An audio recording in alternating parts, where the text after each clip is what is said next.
What? All right. So we're live. Now we are. Hey, great. I don't think anybody heard us now. Okay. We'll do our little introduction here, and we'll explain what's going on in a minute. Hey, everybody. Welcome to the Multiverse Show, Season 4, Episode 7. Greatest show on Mondays. Thank you for bearing with us a little bit. Having a little bit of issues, technically, and I'll explain for you guys who watch the show. First, our introductions for the evening, Mr. James Wilson. I feel like we've done this before. I mean, Deja vu. we've never done this before. It's off the cuff and new.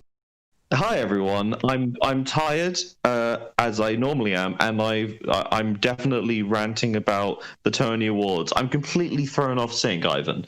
I know. And we also have Mr. Samuel Tolbert. Sam, let's go. All right, so real quick about what's going on right now. So, for those of you who watch the show live, we do the show on YouTube for you guys, and we also do the show uploaded on Tuesdays to Spotify and pretty much podcasting. One thing in particular, though, when we do the show live, going from OBS, in the past I've been using kind of like a shortcut version, so all we have to do is just press go live and we're done, basically on the air and we're good to go. Things are a little bit different now. YouTube has updated and basically eliminated that pass-through. So for the last few weeks, I've been trying to figure out how to make that work now. And so now I realize that we have to actually when we go live on our software, we also have to go live, a separate go live button for a scheduled event separately. A little bit different. Got it fixed now.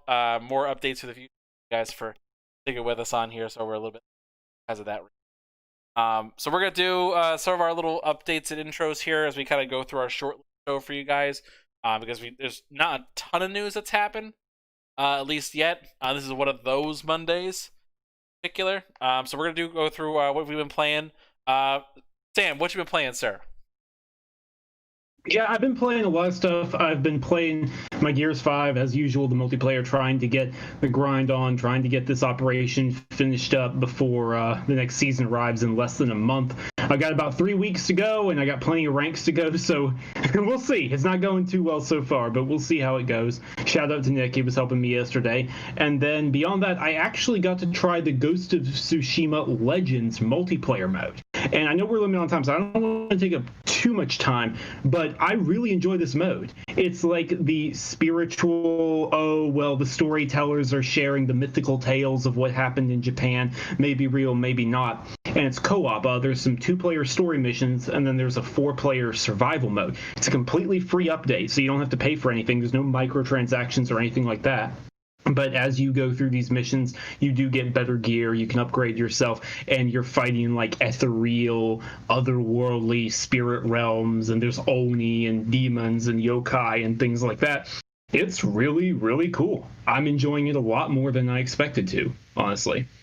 And then beyond that, I've actually been playing a little more Age of Empires 3 Definitive Edition. I shared last week that I had been playing it, I believe, for review. Wasn't that last week? Yeah, that was last week. And so it's fun. It's a lot more fun than the original version was. But yeah, that's me. That's me covered. All right. And James, it's my understanding you got a chance to play FIFA. What's the update? I did. The update is mostly due to the squads, but I've been playing for the past 4 or 5 days. I've been playing FIFA 21 because I love football and soccer. That's me covered. And I love FIFA despite making fun of it constantly for like a solid 10 years. FIFA 21, the new update is that there isn't one. There is no great groundbreaking update to the game. It is largely surface stuff and them going in to fix tiny things in certain modes. So, for example, in FIFA Ultimate Team, there's no longer fitness cards. So you can just play and play and play, makes the game a bit more arcadey, and it allows people who don't want to spend hundreds and hundreds and thousands of dollars in microtransactions, not running out of money early on trying to buy fitness cards to keep your team up and running. That's something I really appreciate because I don't indulge in microtransactions, and fitness cards are a pain in the ass. So that was a nice removal to make the game smoother. FIFA Ultimate Team is largely the same as it was last year, and it's pretty good. Like, you know, we make fun of it because it's all money, but it just sort of works, and I can't be mad at it. The thing that I love about FIFA, however, is career mode, or manager mode, mostly. And they have really tried to make some changes to career mode this year compared to the last 4 or 5 years where it was untouched. Most of that is down to the training sessions, where instead of nominating 5 players that get some training, you can train the entire squad. You can even develop players to move from certain positions. So if you have a left winger, but you want them to be a centre forward or a striker, you can develop them into that player. Or you want someone to change how they play. Like, that stuff really can affect you. It's a good idea in theory, however, in practice, it's largely useless, because the thing about FIFA is that the thing about career mode is that you can just buy players, and that's just easier, and it takes way less time. So this new update, sort of useless, and it's sort of annoying to say. There is a weird thing I've noticed about this new FIFA, about the career mode. So in career mode, the way to buy players, you can buy players who are transfer listed, you can see who's loan listed, and there are free agents. Now, the free agents normally are players who have been regenerated in the game. When older players retire, they get a new one to replace them in the game's market. That's normally how it works. However, I've discovered, for some reason, really like good and decent players who would be, you know, in the first teams of mid-level teams in the top tiers of football are just free agents at the end of the season. And I don't understand why. And it's making it incredibly easy to do well at career mode at the absolute highest difficulty with the lowest amount of money given to me. And I don't know if it's a bug, I don't know if it's a feature, I don't know if there are other AI managers who are terrible at managing their money.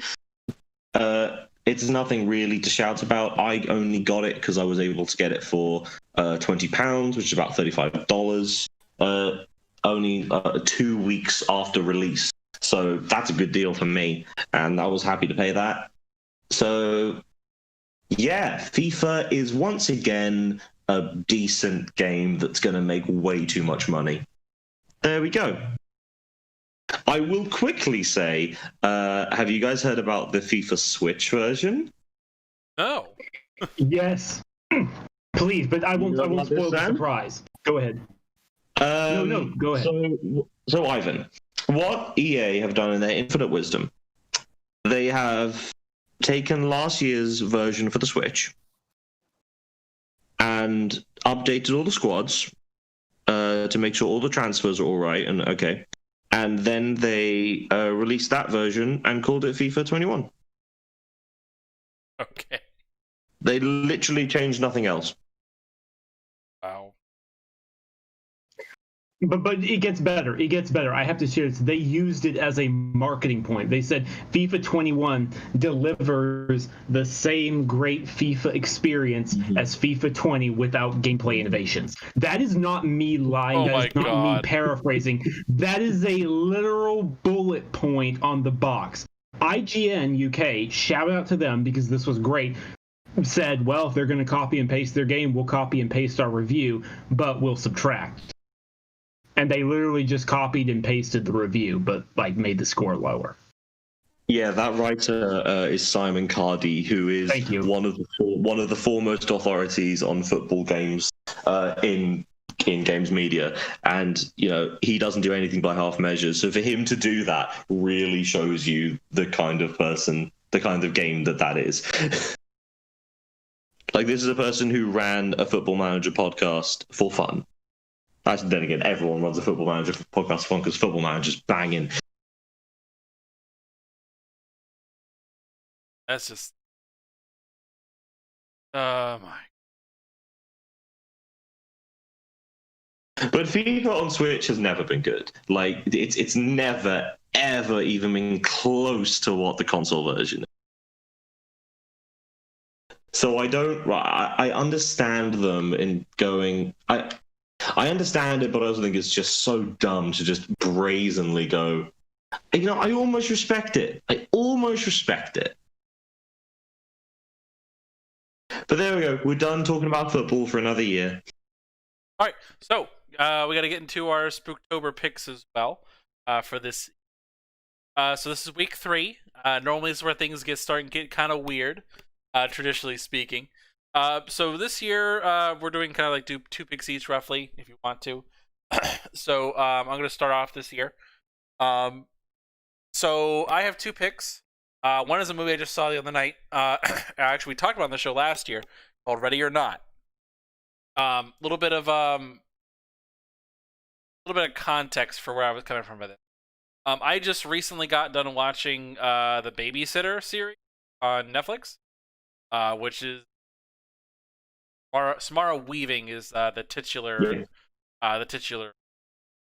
the babysitter. She's the babysitter. Yeah. She is talk about it. I'm not gonna get and talk about that particular movie, but very interesting. I will say that. With the story for this one is, she is getting married to a young man who older brother. In this particular family, they get married, and they have to play a game.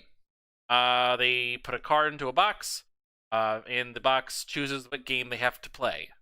Sometimes they play Old Maid, sometimes they play Clue, sometimes they play Seek, which is where you get the name Ready or Not.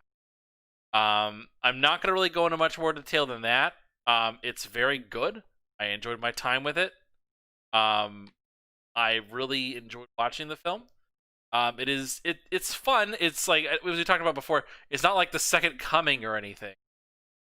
It's like we talked about before. It's like The Second Coming of but it is enjoyable. I did enjoy it. I had a good time watching it. My other pick actually for this time is a series that came out actually a while ago. I just kind of started getting into it recently. It is The Chilling Adventures of Sabrina. And I was kind of skeptical. We kind of just like put it on in the background, but I really got sucked into watching it. I've only about 6 episodes into the first season, but it has definitely secured my my suggestion. It really is a fun show. And even by like Netflix standards, it's actually, I would say, better than a lot of other Netflix shows. Like it's darker, obviously, which is fine. It's a darker show, but it stays in that Archie universe. It's still kind of like itchy, may be the right word for it, but it's fun. It's very Riverdale. Yeah, but it's a watch. Like they go deeper. They give a little more nuance to some of the characters. Also, some good character choices that they've done. I don't remember anyone's name right now. They got Eowyn from Lord of the Rings as Zelda. That's pretty neat. They had, I forgot what her name. Oh, Etta Candy, who no one will remember but me, from the Wonder Woman movie, is in this as Hilda. A couple other people. I can't think of anybody off the top of my head right now. For the Whovians in the world, the woman who played Missy, the female version of the Master, is also in Chilling Adventures of Sabrina. I love to see her as a Doctor Who fan. Annoying, I can't remember her name right now. Yeah. Oh, by the way, random bit of trivia since we're talking about Lord of the Rings for the moment. Samara Weaving, who's in the Babysitter franchise as well as Ready or Not, is Hugo Weaving's niece. Played Elrond. Yes, she is. Random little thing. So, anyway, that's all I got. Sam, you go next because I talk for ages about football. Okay, all right, sure. So I've got 2. One of them is a book, actually, believe it or not, and the other is a game. So to James start off, pissed. It's like, what? Yeah, this one. Okay, so fun fact: this book is getting a movie adaptation. It's already been announced, but it hasn't happened yet. So I'm able to sneak it in as a book, which is great. It is To Sleep in a Sea of Stars by Christopher Paolini. I don't think either of you have read this yet, have you? It just came out in September. I've sworn off, Paolini. I've sworn off. Ever since he lied and they made it into a saga. He promised a trilogy for Aragon. Now it's a saga. Can't do it. Man, I've lied to you about more than that. Not really, but like, I'm not going to get into this with you. The point is, he took a long break from writing big stuff. He wrote some short stories. He wrote some concepts, but he took a long time to research science fiction. In fact, he took the better part of a decade, and it shows. I really do not want to spoil too much about this book, except to say it's not straight horror, but it has enough sci-fi horror that I feel very comfortable nominating it here. It is certainly very tense, very scary at times, and it explores, perhaps better than any other work I've seen, the actual issues that you would have in terms of, human beings making contact with alien races and the problems that result from differences in culture and differences in communication and differences in intent and expression and all these other things.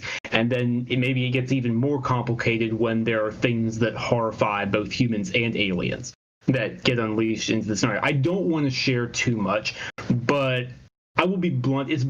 I kind of fell off sci-fi reading after I tore through it in my early teens and even my late teens. This has sort of gotten me back into it. It is refreshing science fiction reading in a way I haven't had in a long time. You can see there's just careful thought behind every idea, behind every explanation. There's no just waving your hands and, oh, Mr. Worf, give us more crystal energy. It doesn't work that way. It's refreshing. It's really refreshing, and I've really enjoyed it. So it's definitely a big heck of a read. It's 880 pages, but it's well worth it. And a bit unusual, but that's one pick. And then the other one for me is a video game. Now, this one, on the other hand, I am very well aware, at least James, I know, has played this. I think you have, Ivan, but I'm not 100%. And it's Until Dawn by Supermassive. Hell Still yeah. haven't played it. Hell yeah. AKA arguably one of, if not the most underrated game this generation, honestly. It's one of the best. So, Ivan, have you played this? I forget. No, I'm playing the sequel. It's one of the best 7 out of 10s ever made. That is an excellent way of putting it. It is a 7 out of 10, but done so in a way it really is more like an 8. Or higher, honestly. Like, it is, so, I don't want to spoil too much. No, it's a 10-7. Oh.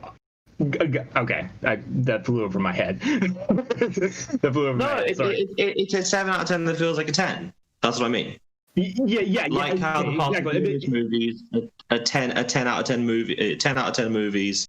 No, they're 5 out of 10 movies that feel like 10s. A bit more. We won't get into example, but so I get it's what like, you're saying. I get. So you're talking about like a perfect B movie. Talking about. Where it's like, this is a for its category, it's really, really good. Yes, this is a B-movie game that punches above its weight. Well, it doesn't have the right to, click the way it does. It's a very stereotypical setup. I won't share too much. During a party at a lodge between a bunch of different friends, a cruel prank played by most, but importantly, not all, of the cast of characters on a teenage girl causes her name is Hannah, to run out into the snowy woods on the mountain. Her sister Beth goes after her. They are pursued by someone or something. A twin sister. Yes, her twin sister. And they are pursued, and they fall to their deaths. It's a tragic incident. A year later, the rest of the group try to get back together at the lodge to sort of heal and bond and, make some jokes, but also, emotionally recover, so to speak, from the tragedy of what happened there. And from there, what appears to be, and I place the strongest italicized emphasis, appears to be, what appears to be a stereotypical slasher movie setup ensues. This is sort of like the David Cage games in terms of control. If you ever played Heavy Rain or Detroit Become Human, or Beyond Two Souls, you know how this plays. But the difference is this is actually really, really, really good in a way David Cage games just aren't written that well. Just to be blunt, my personal opinion. And you play as all the different characters, and it's a selling point that every single character can live or die based off of what you do. By your decision, after the two in the beginning have to die. After that, every single one of them will live, or every single one of them will die, or any and all combinations in between, depending on the choices you make and how you react and the relationships they have with each other and whether you choose to trust each other or not. It is really, really, really darn good. It doesn't have the right to be this good. Also, it has an incredible cast for this kind of game, to be honest. It has Rami Malek as one of the main characters. Sorry, what? You kind of broke up. I just love looking at like posters at my cinema that I work at for No Time to Die, and I see Rami Malek, and I'm like, you're the dude from Until Dawn. No, I get it. I get it. Like, but like, yeah, he's in it. Hayden Panettiere is one of the other main characters. What's his face? He was big on Agents of S.H.I.E.L.D. Brett Dalton, I believe. Yes, it was Brett Dalton.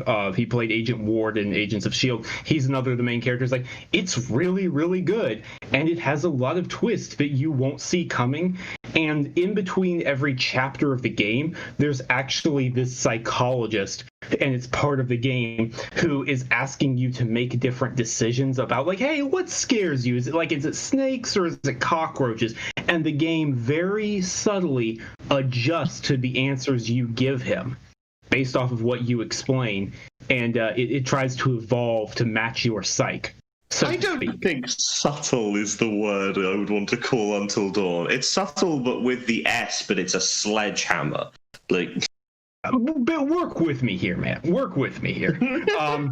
Anyways, it's really silly, but it's really fun. Yeah. If you have not played it, seriously, this is, in my opinion, one of the best reasons to own a PS4 this past generation. So if you haven't played it and PS5 is coming up, and you're getting that, make sure you play this. It is a love letter to horror in every sense. Piggybacking on just Sam for 1 second, it also has, I don't think it's even arguable. I think it is the single best use of the DualShock 4's weird motion capabilities that have ever been used. Did anyone ever use them after this game? They tried. Not in good ways. We'll put it that way. Yeah, Until Dawn nailed it. They perfected it in a way that no one ever considered. And you know what's funny is, I won't give it away, they perfected it in a very simple way. It's not complicated, but it's a genius idea. It's so simple, no one ever thought of it. It's one of those. Exactly. Well, for the sake of time, James, what's your pick? I'd just be happy to talk about Until Dawn for a bit longer. No, I love that game. So I was also going to do a book, and I was very happy and content to do a book until about a couple hours ago when I realized that there was a movie version of it. So I watched that. I'm talking about The Ruins. Has anybody heard of it? Oh, I haven't. I've heard the name, but that's it. Great, cool. It's spooky plants. Everyone loves spooky plants. Mm-hmm. These are what many consider to be the best plants in horror. And I know that is a big statement because the Triffids exist. Yeah. I know, but these plants are really cool because they can think and they can do stuff. So the Ruins setup is very, very simple. It's very, very B-movie horror. A bunch of teenagers go to a holiday in a undescript Latin American country. And then they go, hey, let's go to this thing that's off the beaten track. It's old ruins. Yeah, that would be great and fun. And as they walk up, they see like locals with bows and arrows who are just staring at them, worried. And their reaction is go, that's weird. And then they keep going. And then they get to what is This is really bad of me. It's a nondescript, either Incan or Mayan pyramid. They climb up and then they go down into it, and then they see all these vines lying about, and they sort of go, "That's weird because there's no light down here. How would there be vines around?" And then the vines start moving, and it's just they've got to run away from vines that are trying to kill them. And one might think, well, that doesn't sound very interesting.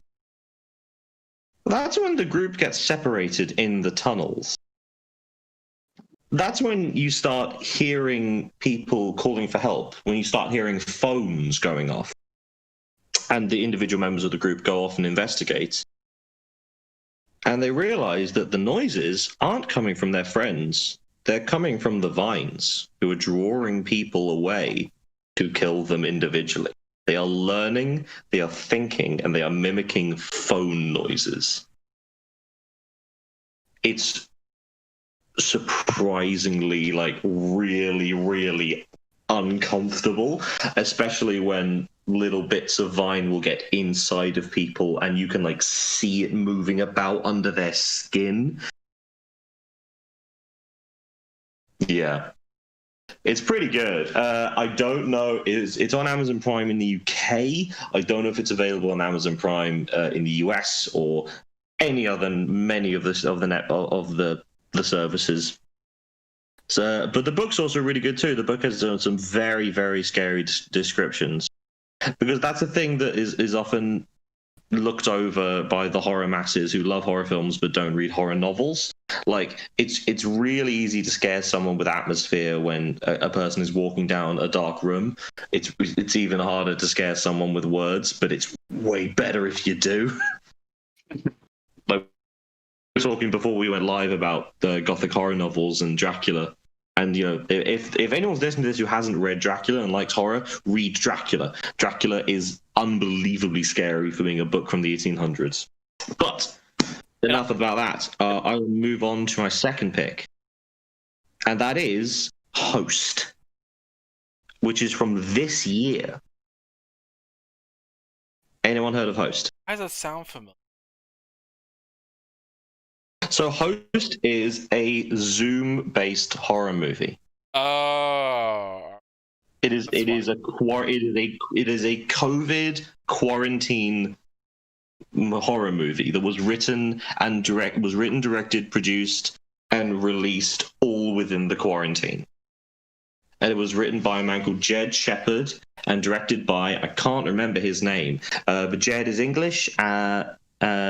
And he's working with Sam Raimi on his next project. So that gives you some of the pedigree of the people working behind this movie. It's only available, I think it's exclusively available on Shudder at the moment. Of course, you can buy it through Amazon as well. Host is great. It's a bunch of people doing a seance over Zoom.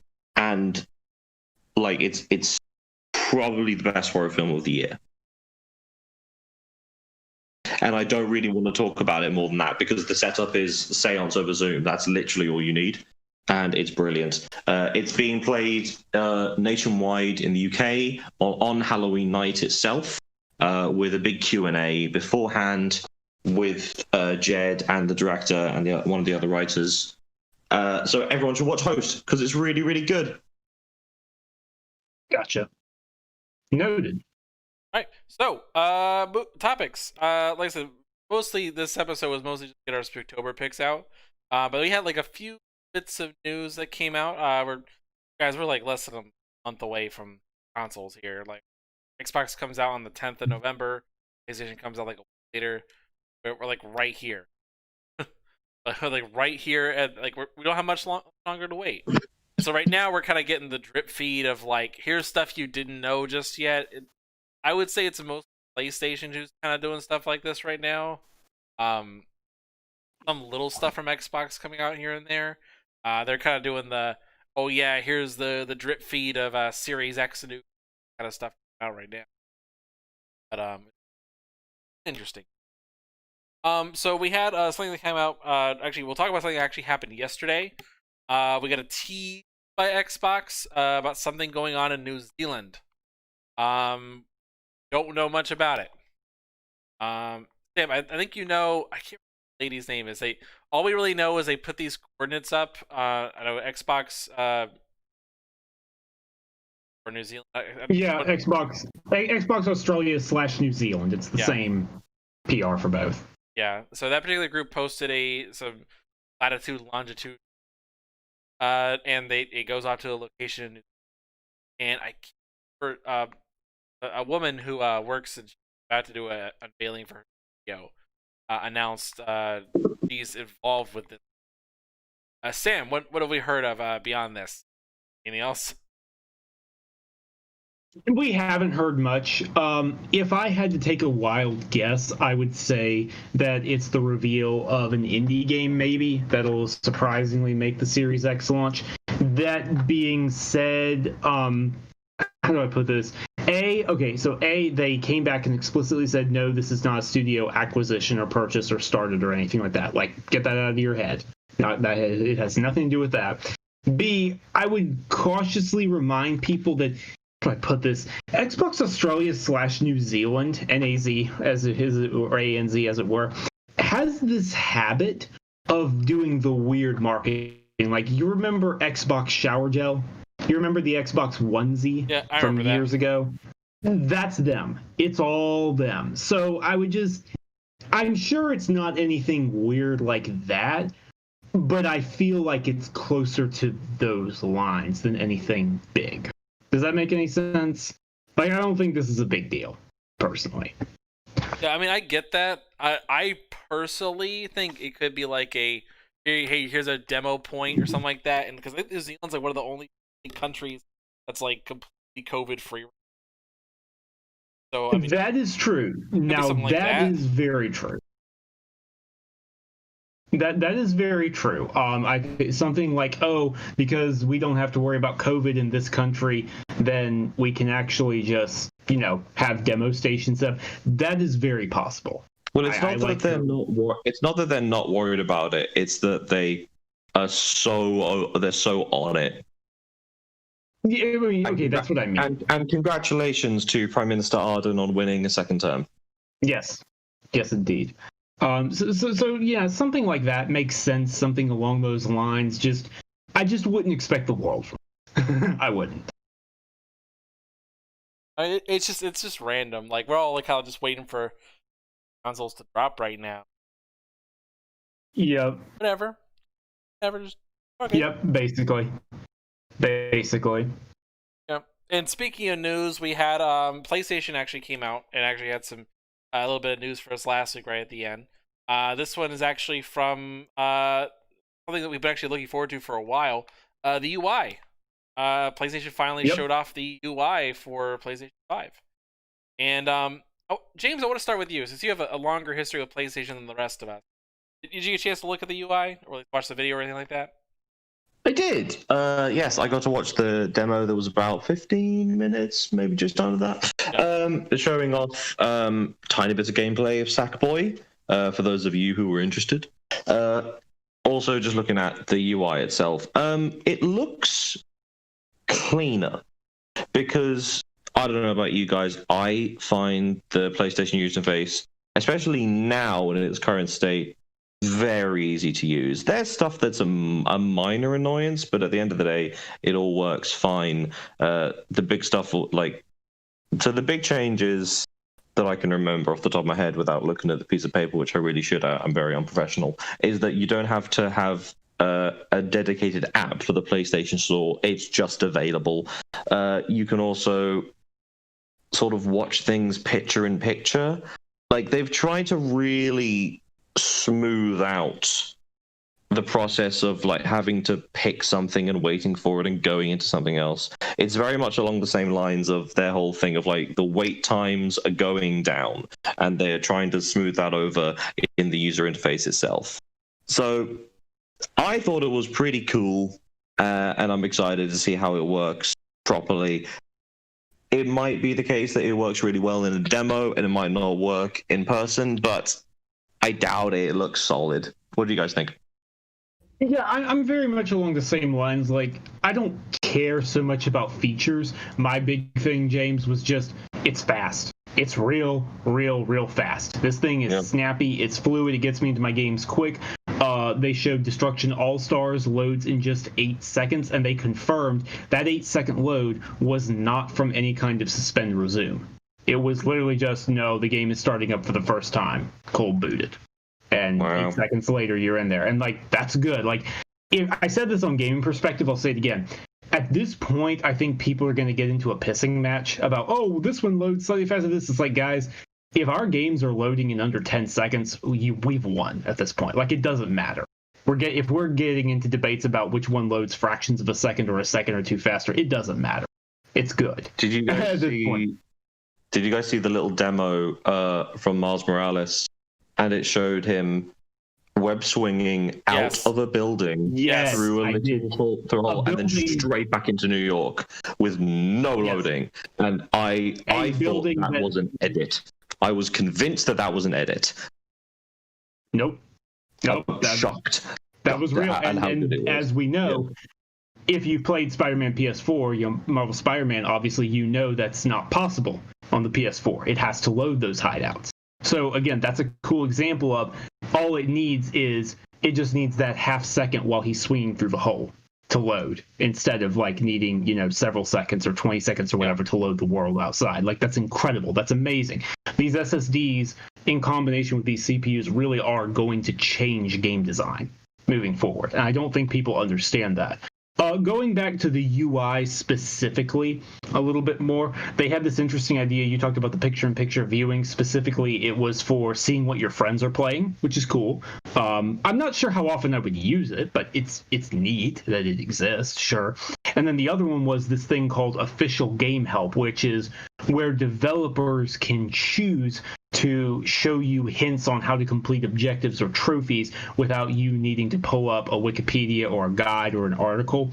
I think two things. I think it's really cool, and then beyond that, I don't think it's going to get a lot of support. Because if developers have to do this themselves, and on top of that, it's paywalled to only PlayStation Plus subscribers, I just don't see a lot of incentive for them to use it. It's like, what's the point? People are going to go make guides anyways. That's just me. That's just my line of reasoning. I could totally be off base. I didn't get the feeling that they were trying to kill the guides industry, which I did see some people going, this is going to put me out of a job. Like, it's really not. I wouldn't particularly worry about that.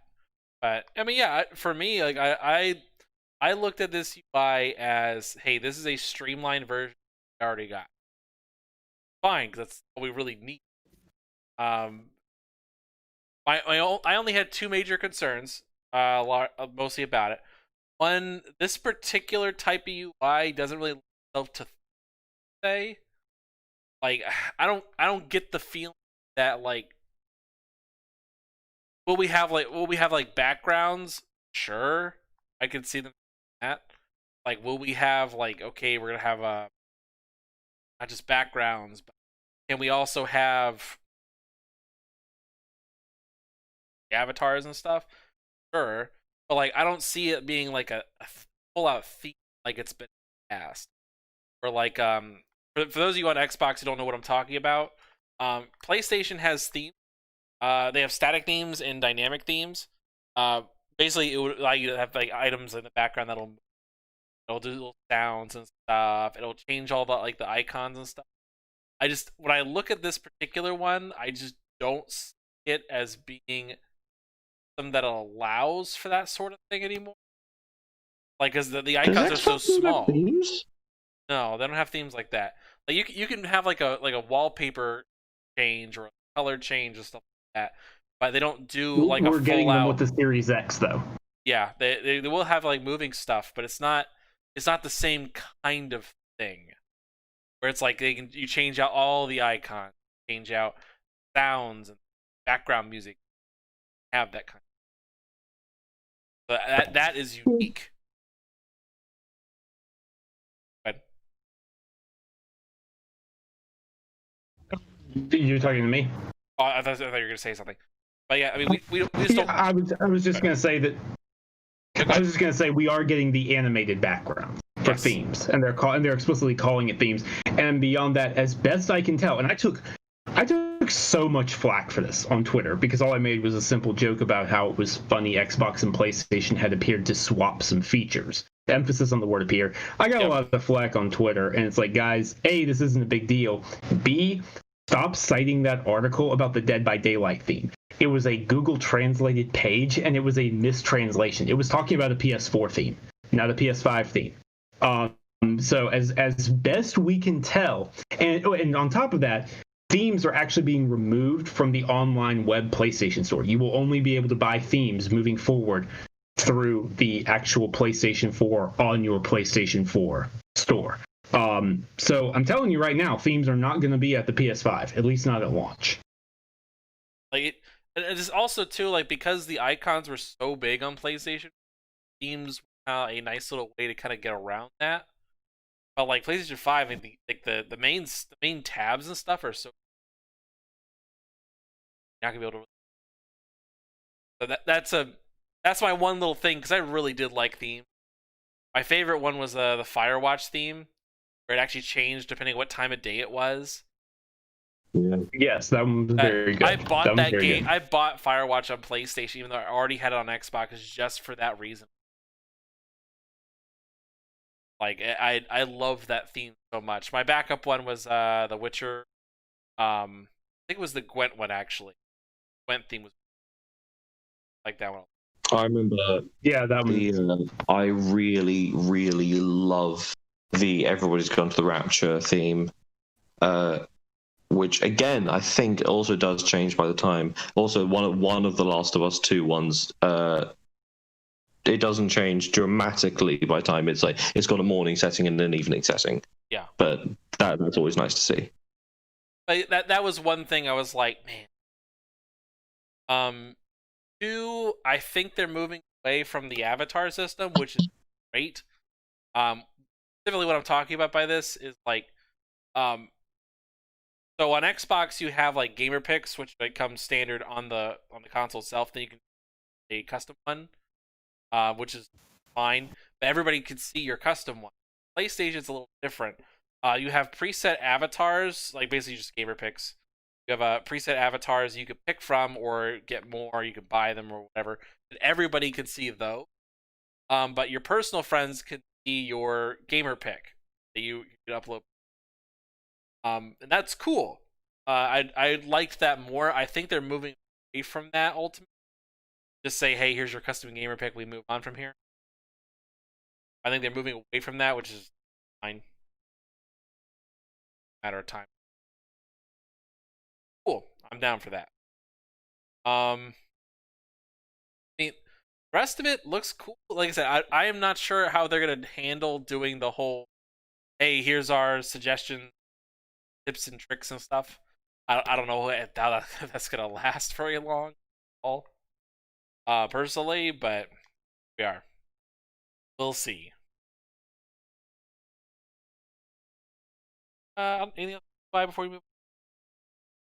No, that's pretty much it. Yeah, not much. So last little topic for the, as we wrap things up. I would like to just very quickly add something. Sure, please. Did anybody see the synopsis for Space Jam: A New Legacy? Yes. Yes, it's hilarious. I am going to read it out word for word. Okay. During a trip to the Warner Brothers studio, NBA superstar LeBron James and his son accidentally get trapped within a world that contains all of Warner Brothers' stories and characters under the control of a malfunctioning, all-powerful force named Al G, played by Don Cheadle. With the help of Bugs Bunny, LeBron must navigate through a never-before-imagined world filled with iconic movie scenes and characters as they reassemble the Looney Tunes to rescue his lost son. Now, to get back home, LeBron and the Tunes have to unravel Al G's mysterious plan and win an epic basketball game against digital gamified super versions of the NBA and WNBA's biggest stars as the entire world watches. I cannot wait for this. It sounds awful, and I'm so excited. Yeah, man. I read that a couple days ago. All phase.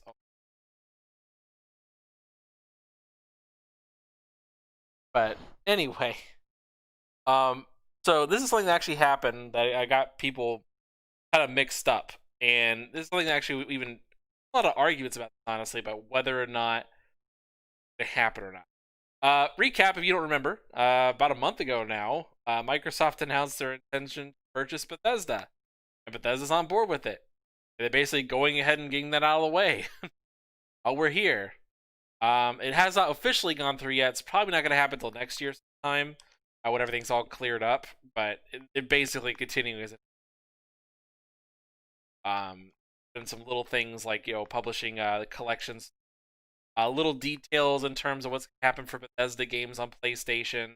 Long story short, just like one of the smaller things you can notice, what's going to happen for next gen, for PS4 games being playable on PlayStation 5 for. They are not doing any updates whatsoever. Any PlayStation version of Doom, not getting an update on PlayStation 5. Run like a version. Actually, that's not true, Ivan. They have said Doom Eternal and the Elder Scrolls Online will be honored. So Okay. that's not quite true. All right, those two are the exceptions. Like the rest of them are not getting this particular update across the board, anything like that. I think they'll probably have it. I can understand, especially Elder Scrolls, more of a live service game, so they're gonna need that. So I can understand that. But yes, thank you for the correction. So these are just little things that are going on.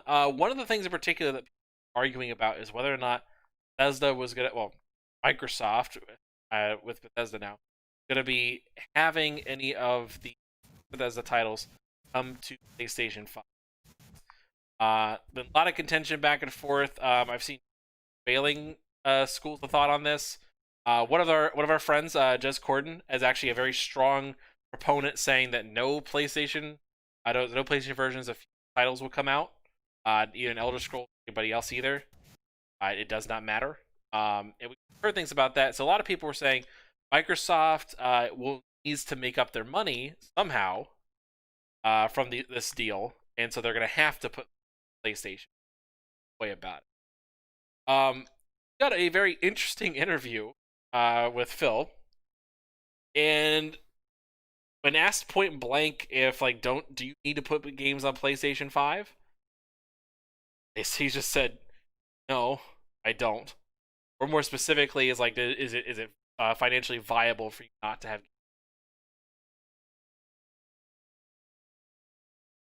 So I know there's a quote somewhere, so I don't know if you had that pulled up or not. For the particular I can pull quote. it up. Give me 10 seconds and Sure. I can have it. Yeah. So he made this particular quote, and it made Here, it pretty you want me to abundantly read clear. out the whole thing? Sure, please do. All right. Let me let the web page load. Sorry, my internet is being a little slow. Okay. So, in an interview with Stephen Totilo at Kotaku, when directly asked whether Microsoft could recoup its $7.5 billion investment without shipping, for example, the Elder Scrolls 6 on PS5, Phil Spencer responded yes. He then added a little more clarity. He said this deal was not done to take games away from another player base like that. Nowhere in the documentation that we put together was how do we keep other players from playing these games. We want more people to be able to play games, not less. But I'll also say in the model, I'm just answering directly the question you had, when I think about where people are going to be playing and the number of devices that we had, and we have xCloud and PC and Game Pass in our console base, I don't have to go ship those games on any other platform other than the platforms we support in order to make the deal work for us. So, very interesting in particular. I will note that in particular, he is not saying they are not going to in that statement. He's just casting extreme doubt on it. I think it's more... the deal hasn't completely gone through, even though it will when it does next year. So they have to be a hair more coy. I think that's the kind of thing people don't understand is because it literally hasn't happened yet, they have to be a little more flexible. And just to be blunt, because a lot of people are dumb, they're giving themselves the wiggle room for why, the Elder Scrolls Online will continue to get expansions. Because even though we understand it's an ongoing game, and so that's a little different, they're leaving themselves that room, so to speak.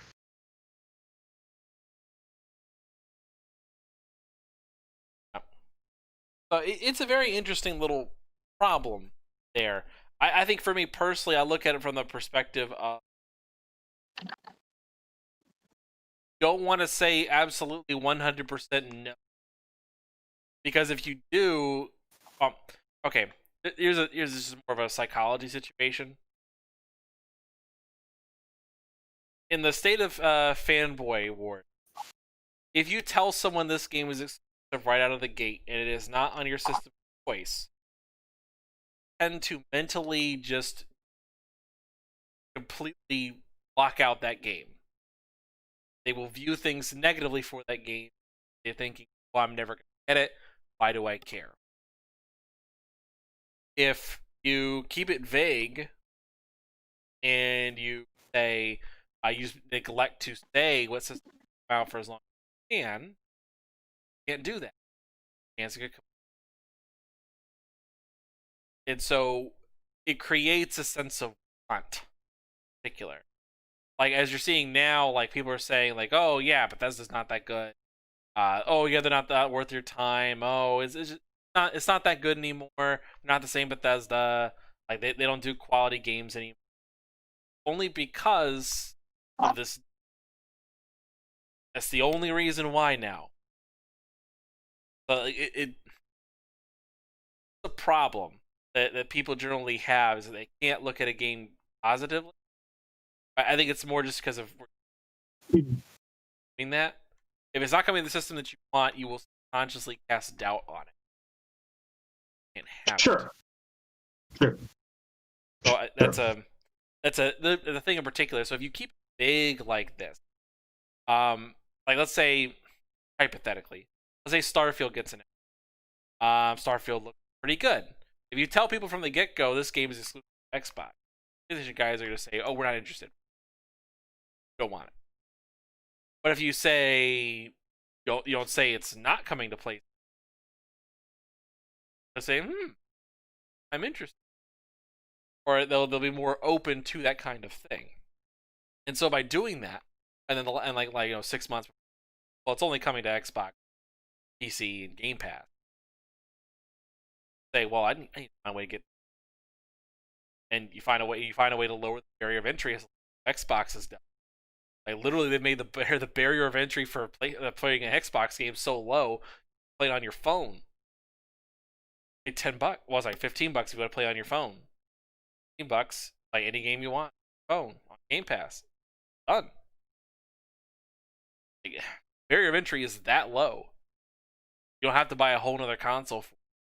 And if you want, you have to. And that's kind of I think that's the model that Phil. I want to get your guys' perspective. James, have you got anything to say? I've talked about this a lot, honestly, so. I really, really, really don't know anything about the whole dealings with Microsoft and Bethesda. Mostly because even before this, just wasn't a big fan of Bethesda, so I just haven't really been keeping up with this.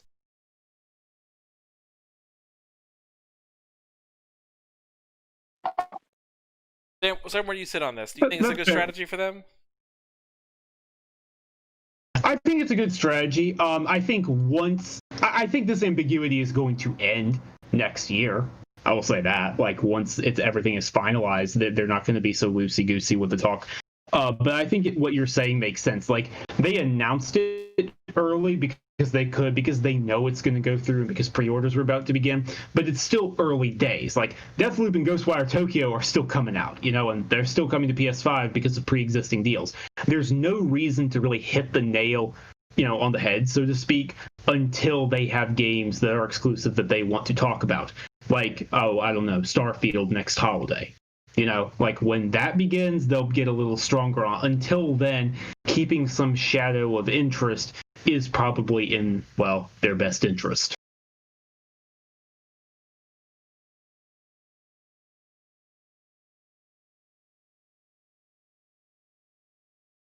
Yeah, I think it's really the skills of being vague are very important.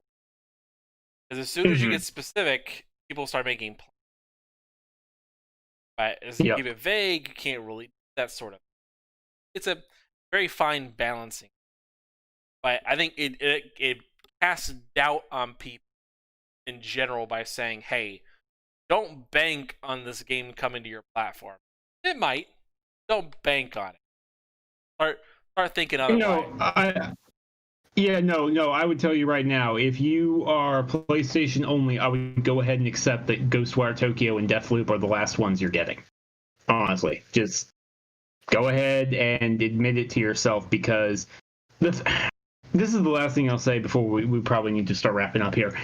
They have more people playing these games because of where they're at. I keep hearing people I respect, honestly, say, "Oh, they need the PlayStation audience." Like, no, they don't. They really, really don't. It's a new generation. New consoles are being sold. The board has been reset. They don't need them to sell there. They're selling them on the Xbox consoles. They'll be selling them on PC, and they'll be accessible through xCloud on any Android device. And starting next year, because they figured out the loophole, on any iOS device.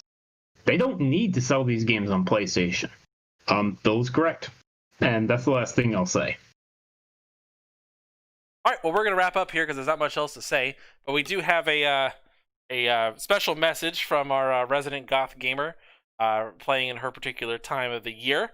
Dollface has graced us with her presence. Hello. Hey. Hi, I just wanted to say, don't forget to feed the lovely monsters that live under your bed. They like dust bunnies and nasty, crusty socks. Also, that I hope you guys are having a great night, and I really appreciate you guys just, being around in the background while I paint. Thanks. That's very lovely to hear. Thank you. Thank you. Well, we're going to wrap things up here. Sam, where can good people find you, sir? Yeah, you can find me on Twitter at Samuel Tolbert. That's TOLBERT. You can find what I write on Windows Central, Android Central, iMore. Right, and James? The good people and the bad people can find me on the tweets at James_S Wilson. It's Hell in a Cell this weekend. What are your predictions? Hit me up. And I'm Ivan. You can find me on Twitter, Instagram, the usual. About to hit 3,000 on Twitter, oddly enough. I don't know. Anyway, thank you guys for tuning in, and thank you guys for showing up for the Multiverse show, even though we've had a lot of technical problems over this next little bit, but I think should get a lot better going. We're going to upload the show later tomorrow onto... And stay tuned over the next couple of weeks, because the Game of the Generation show is coming. Yes. Oh, thank you for reminding me too. Yep, and our plan is for our Game of the Generation show to take place on November 9th, the day before Next Generation officially kicks off. So that should be a very fun show. We'll get more into it once we get a little closer. Show up next week for our last Spooktober Picks as we get things rolling. Thank you guys for tuning in. See you guys